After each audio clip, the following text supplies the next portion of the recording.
साहब सुबह सुबह ऑफिस जाने के लिए बस में चढ़े तो कंडक्टर ने मुस्कुराते हुए पूछा, कल रात ठीक ठाक घर पहुंच गए थे सर? साहब बोले, क्यों, कल रात को मुझे क्या हुआ था? कंडक्टर बोला, टुन्न थे आप। साहब गुस्से से बोले, ये तुम कैसे कह सकते हो, मैंने तो तुमसे बात तक नहीं की थी। कंडक्टर बोला, ऐसा है सर जी, कल जब आप बस में बैठे हुए थे तो एक मैडम बस में चढ़ी थी और आपने उठकर उन्हें सीट ऑफर की थी। साहब बोले, तो लेडीज को सीट ऑफर करना गुनाह है क्या? कंडक्टर बोला, गुनाह तो नहीं है, लेकिन उस समय बस में केवल दो ही लोग थे। शादी थोड़ी देर से करना, मगर शादी एक अच्छे इंसान से करना। याद रखना, थोड़े वक्त बाद प्यार कितना भी ज़्यादा हो ख़त्म हो जाता है, लेकिन अंडरस्टैंडिंग अगर थोड़ी भी है तो तुम सुकून से ज़िंदगी गुजार सकते हो। कोशिश करना जिससे तुम प्यार करते हो उससे शादी करने के बजाय अगर कोई तुमसे प्यार करता है तो उसके साथ शादी ज़्यादा बेहतर है। पहले हम लोग 100 वाट का बल्ब जलाते थे, 300 वाट की टीवी देखते थे। बिजली बचाने के लिए पहले 100 वाट के बल्ब की जगह 40 वाट की ट्यूबलाइट लगाई, फिर उसे हटाकर 18 वाट की CFL लगाई, उसे भी हटा दिया, अब 9 वाट का LED बल्ब लगा दिया। 300 वाट की कलर टीवी की जगह 60 वाट की LCD ने ले ली। पंखे भी कम बिजली खींचने वाले लग गए, लेकिन बिजली का बिल कम होने की जगह हर साल बढ़ ही रहा है। आखिर कृपा कहाँ रुकी हुई है, ये शोध का विषय है। एक लड़की ने एक बुजुर्ग से पूछा, सच्चा प्यार बहुतों को नसीब नहीं होता, इसमें हकीकत क्या है? बुजुर्ग ने कहा, जाओ फूलों के बाग में जो सबसे खूबसूरत फूल हो उसे ले आओ। लड़की दूसरे दिन वापस आई और बोली, मैं कई फूल देखती रही, एक फूल सबसे खूबसूरत था, पर मैं उससे बेहतर की तलाश में आगे चली गई, लेकिन कोई फूल प्यारा ना लगा।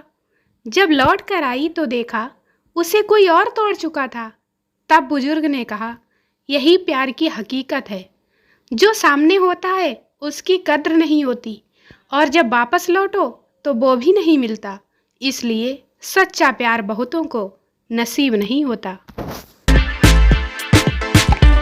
एक सन्यासी घूमते फिरते एक दुकान पर, दुकान में अनेक छोटे छोटे डिब्बे, एक डिब्बे की ओर इशारा करते हुए सन्यासी ने दुकानदार से पूछा, इसमें क्या है? दुकानदार ने कहा, इसमें नमक है।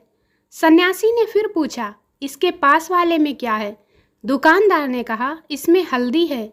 इसी प्रकार सन्यासी पूछते गए और दुकानदार बतलाता रहा। अंत में पीछे रखे डिब्बे का नंबर आया। सन्यासी ने पूछा, उस अंतिम डिब्बे में क्या है? दुकानदार बोला, उसमें राम राम है। सन्यासी ने पूछा, यह राम राम किस वस्तु का नाम है? दुकानदार ने कहा, महात्मन, और डिब्बों में तो भिन्न भिन्न वस्तुएं हैं, पर यह डिब्बा खाली है। हम खाली को खाली नहीं कहकर राम राम कहते हैं।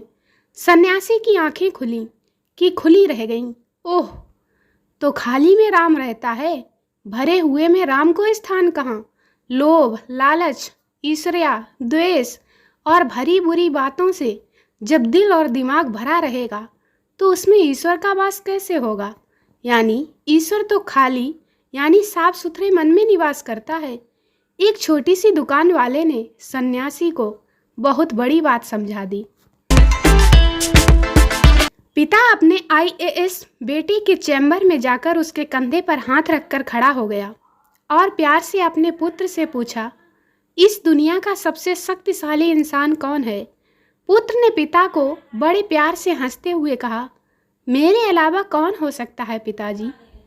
पिता को इस जवाब की आशा नहीं थी। उसे विश्वास था कि उसका बेटा गर्व से कहेगा, पिताजी, इस दुनिया के सबसे शक्तिशाली इंसान आप हैं, जिन्होंने मुझे इतना योग्य बनाया। उनकी आंखें छलछला आईं। वो चैम्बर के गेट को खोलकर बाहर निकलने लगे।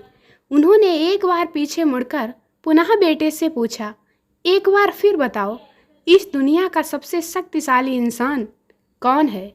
पुत्र ने इस बार कहा, पिताजी आप हैं इस दुनिया के सबसे शक्तिशाली इंसान। पिता सुनकर आश्चर्यचकित हो गए। उन्होंने कहा, अभी तो तुम अपने आप को इस दुनिया का सबसे शक्तिशाली इंसान बता रहे थे, अब तुम मुझे बता रहे हो। पुत्र ने हंसते हुए उन्हें अपने सामने बिठाते हुए कहा, पिताजी उस समय आपका हाथ मेरे कंधे पर था। जिस पुत्र के कंधे पर या सिर पर पिता का हाथ, पुत्र तो दुनिया का सबसे शक्तिशाली इंसान ही होगा। बोलिए पिताजी। पिता की आंखें भर आईं। उन्होंने अपने पुत्र को आगे बढ़ कर के अपने गले लगा लिया। तब और अब में फर्क क्या है दोस्तों?